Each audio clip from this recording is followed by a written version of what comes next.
అన్నకి నేను గతంలో చెప్పాను. అన్న, దేవుడు నాకు చాలా మేలు చేశాడు ఈ సహవాసం ద్వారా. దాన్ని నేను ఒకరోజు సాక్ష్యం చెప్పాలన్నా అనుకున్నప్పుడు ఈరోజు కుదిరింది అనుకోకుండా.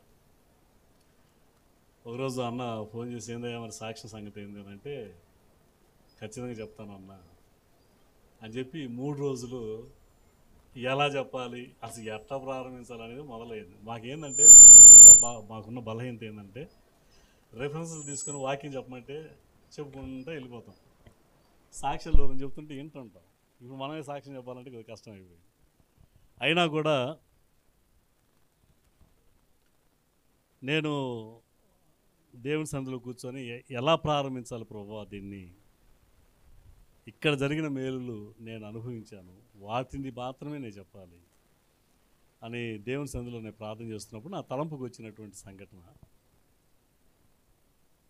2024 ఏప్రిల్ 27 నుంచి మే 17 వరకు ఉపవాస ప్రార్థన జరిగింది మనకి. అందుకని నేను ఏం ఆలోచించానంటే, ఈ ఉపవాస ప్రార్థనకి ముందు నా జీవితం, ఉపవాస ప్రార్థన తర్వాత నా జీవితం. అంటే నా జీవితం అంటే ప్రారంభం నుంచి నేను తీసుకుని రాను, 2022 నవంబర్ నుంచి తీసుకుని వస్తాను. చీరాల 93లో వచ్చాము, ఇప్పటికి 30 సంవత్సరాలు. 27 సంవత్సరాలు సేవలో మేము ప్రశాంతంగానే కొనసాగుతూ వచ్చాం. సేవలో ప్రాబ్లం ఏం లేదు. ఎక్కడికి వెళ్ళినా నేను మా పాస్టర్ గారు ప్రార్థనకి వెళ్తాం, ఇచ్చిన కానుకతోటే జీవనం గడపటం. నెల్లూరు ఆత్మకూరులో ఆర్టీసీలో ఉద్యోగం వచ్చింది 93లో, దానికి వద్దనుకొని సేవలోకి వచ్చేసాము. ఇక అప్పటి నుంచి సేవలోనే ఉన్నాము, కొనసాగుతుంది. కష్టాలు, కుటుంబం అన్న తర్వాత కొన్ని కష్టాలు ఉంటాయి, సమస్యలు ఉంటాయి, జరుగుతూ వచ్చింది. 2022 అక్టోబర్ వరకు బాగానే ఉన్నాం అందరూ. కుటుంబాల్లో కొన్ని చిన్న చిన్న అప్పులు ఉన్నా, బలహీనతలు ఉన్నా దేవుడు సహాయం చేస్తూ వచ్చాడు. సడన్గా కూతురు 2 పిల్లల్ని తీసుకుని ఇంటికి వచ్చేసింది. అత్తగారింట్లో నా వల్ల కాదు, నేను ఉండను అని. సరే వచ్చింది కదా అని ఉంచాము. నవంబరు, డిసెంబరు, జనవరి, ఫిబ్రవరి. 2023 ఫిబ్రవరి వడ్డీ సంఘంలో రాత్రిపూట ప్రార్థన చేస్తూ ఉన్నాము. వాక్యం చెప్పేశాను, ముగింపు ప్రార్థన పాస్టర్ గారు చేస్తున్నారు.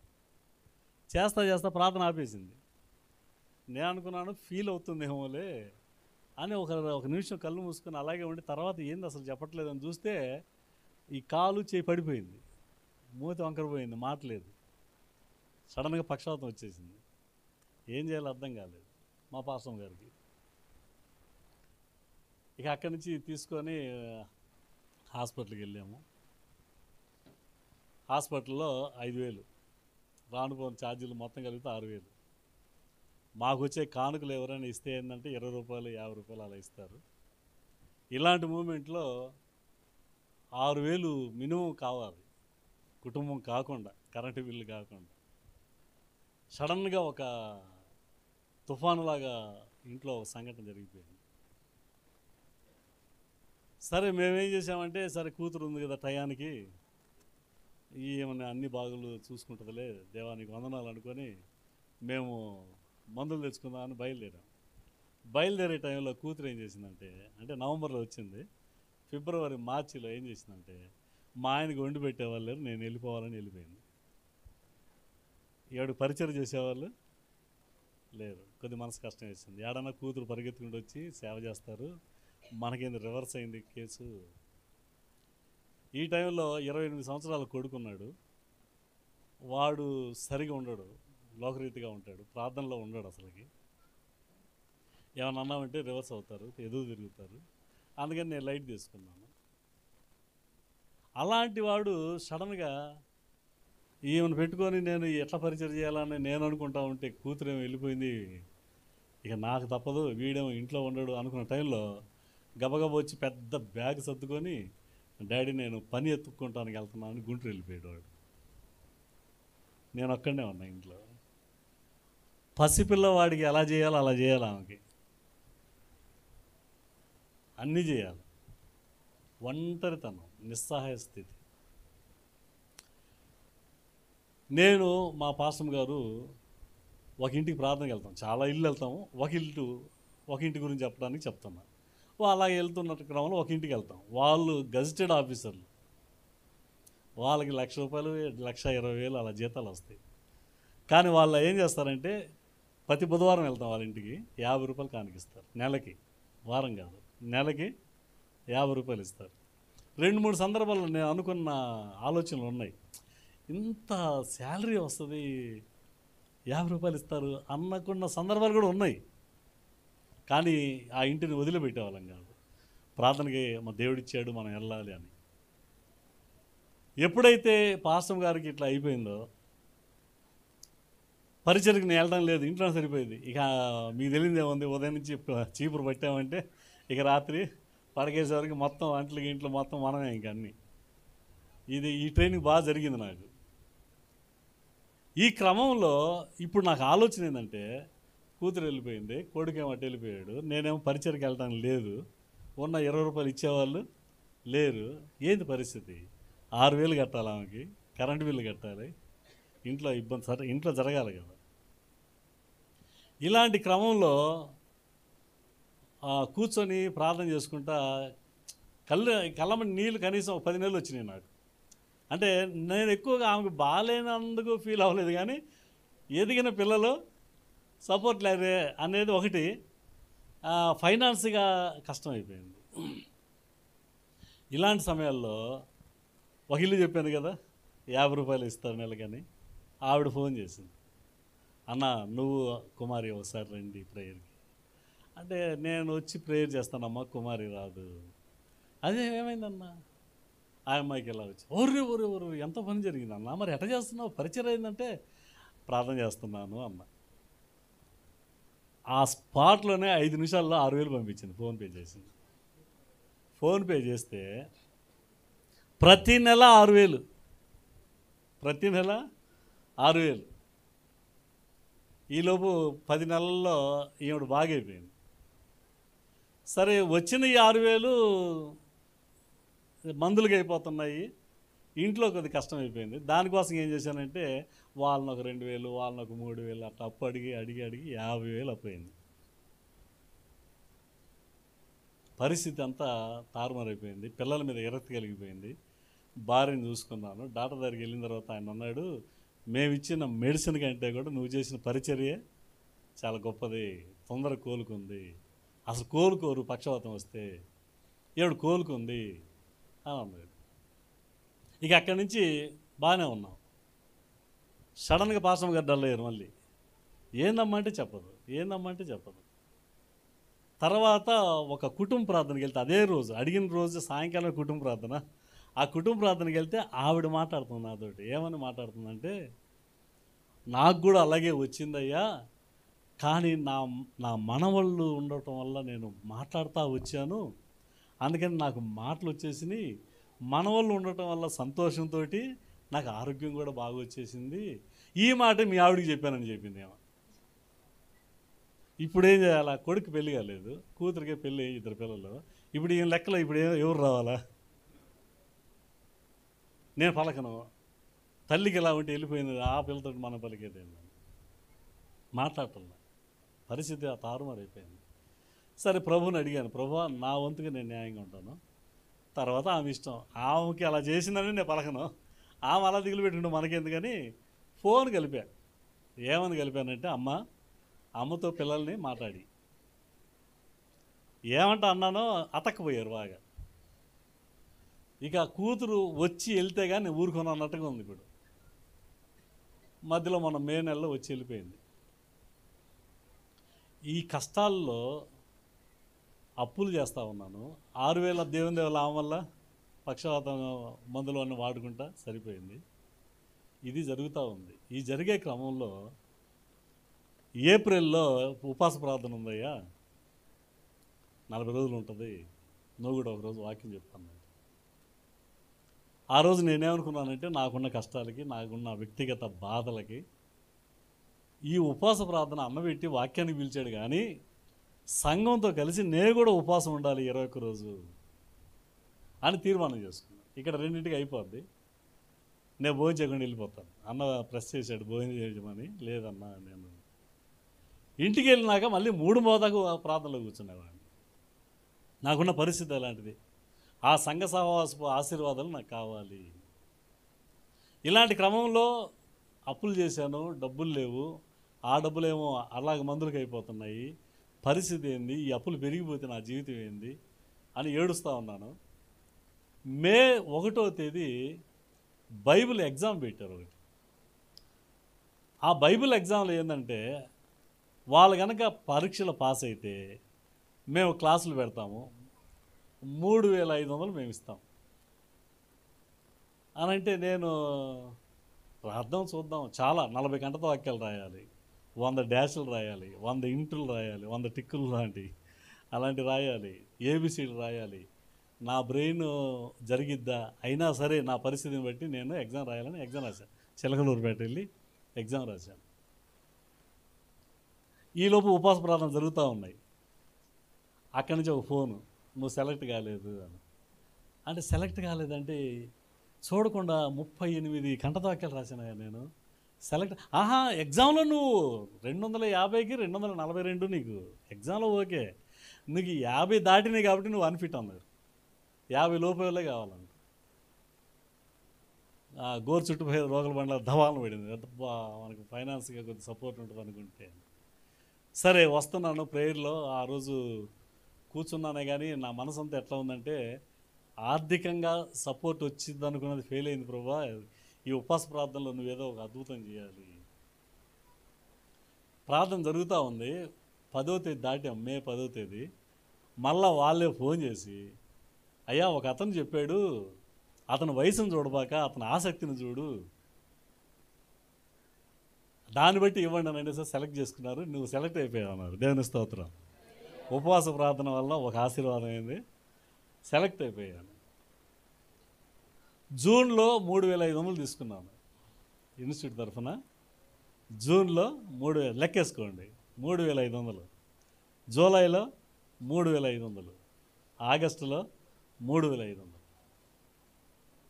ఈ ఆశీర్వాదం దేవుడు ఇస్తున్నాడు, సంతోషపడతా ఉన్నాను. అనుకోకుండా ఒక చోట ఒక మందిరానికి సేవకుడిగా దేవుడు నన్ను నిలబెట్టాడు.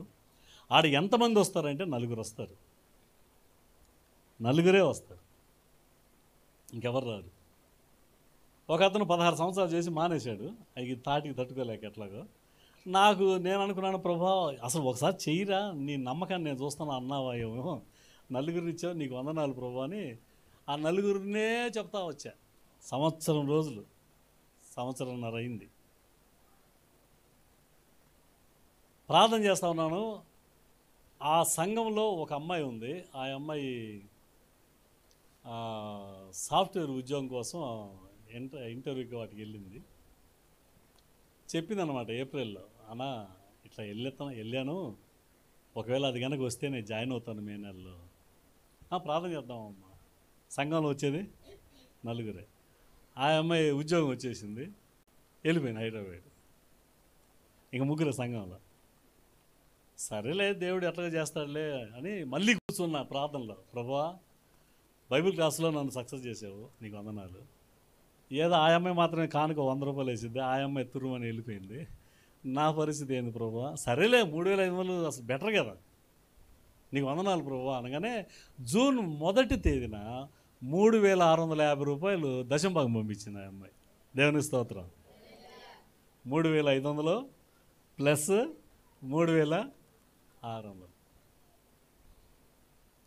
ఈ ఆగస్టులో ఏలూరులో నా చిన్ననాటి స్నేహితుడు, వాడికి నాకు ఎలాంటి డీలింగ్స్ లేవు, ఎప్పుడో సండే స్కూల్కి వెళ్ళేవాళ్ళం, వాట్సాప్లో చూశాడు నేను సేవకుండాని. సడన్గా ఒక మెసేజ్ పెట్టాడు, నా కొడుకు సివిల్స్ రాస్తున్నాడు సెప్టెంబర్లో, వాడి కోసం ప్రార్థన చేయి, దిగో నీకు కానుక 10,000 పంపిస్తానని 10,000 పంపించాను. నాన్న ఇదేంద్రా బాబు, ఈ వర్షం కురుస్తూ ఉంది ఏందిరా అనుకున్నాను. ఇదంతా ఎప్పుడు జరుగుతుంది? ఉపవాస ప్రార్థనలో ఉన్నప్పుడే జరుగుతుంది. ఉపవాస ప్రార్థన అయిపోయింది, మే 17వ తేదీ ఉపవాస ప్రార్థన అయిపోయింది. అయిపోయిన తర్వాత ఇక ఫలితం కోసం చూడాలి కదా. చూస్తున్నప్పుడు జరిగిన సంఘటన ఏంటంటే, జూన్ నుంచి వాళ్ళకు 3500, వీళ్ళొక 3600, ఆయన ఒక 10,000, ఇవన్నీ లెక్కేసుకుంటూ పోతే 50,000 అప్పు తీరిపోయింది. దేవుని స్తోత్రం.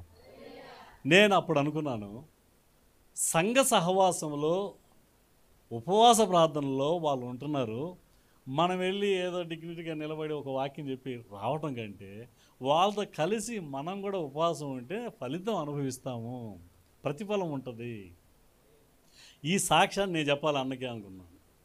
ఈలోపు ఏమైందంటే, నేను పని ఎత్తుకుంటాను వెళ్ళిన కొడుకు ఆల్రెడీ వచ్చేసాడు, వచ్చి తిరుగుతూ ఉన్నాడు. వీడి సంగతి నాన్న వీడేందన్నా అనేవాడు అన్నతోటి. ఉండయా మారతాడు అనేవాడు. నీకేమయ్యా నువ్వు ఒడ్డు ఉన్నావు, నా పరిస్థితి నీకేం అర్థం కావట్లేదు అనుకో. సడన్గా ఏం జరిగిందో ఏమో తెలియదు, జూన్ నెలలోనే జొమాటో పనికి వెళ్తున్నాడు. సాయంకాలం door delivery, food door delivery, దానికి వెళ్తున్నాడు. ఏదో ఎర్ర డ్రెస్ వేస్తాడు, వెళ్తాడు. నేను వెళ్తాను జొమాటో, నా పేరు తెలియదు మనకి.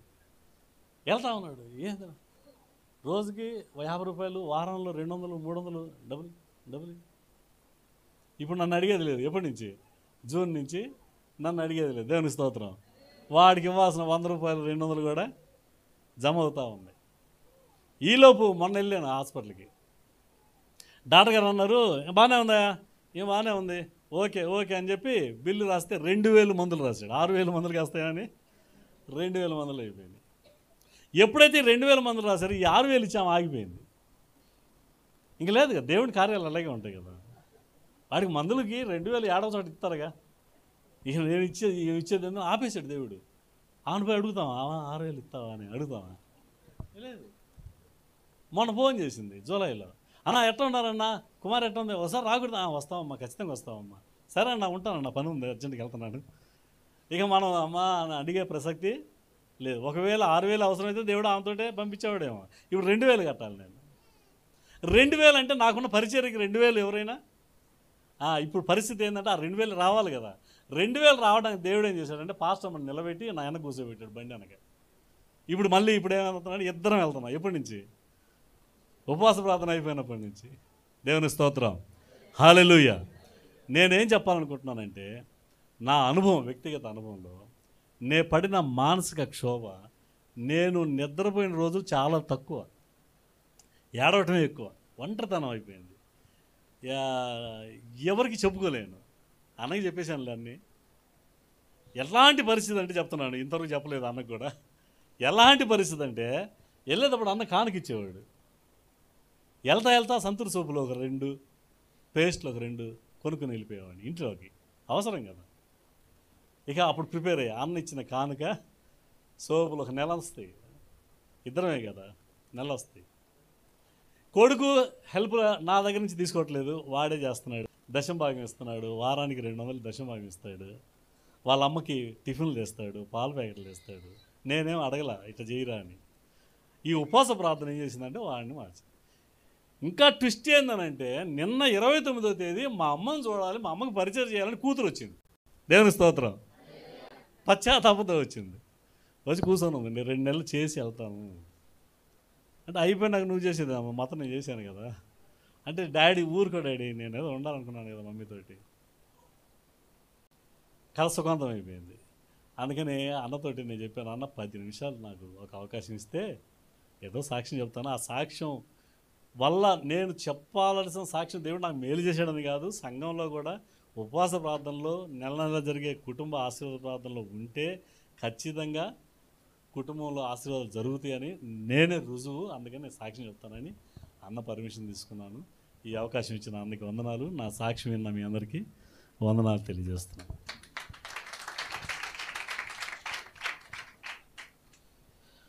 మంచి ఆత్మీయమైన దైవ సేవకులు చీరాల పట్టణం అంతా కూడా కష్టపడుతూ పిలువబడిన చోటల వాక్యాలు ప్రకటిస్తూ ప్రార్థనలు చేస్తున్న దైవ సేవకులు.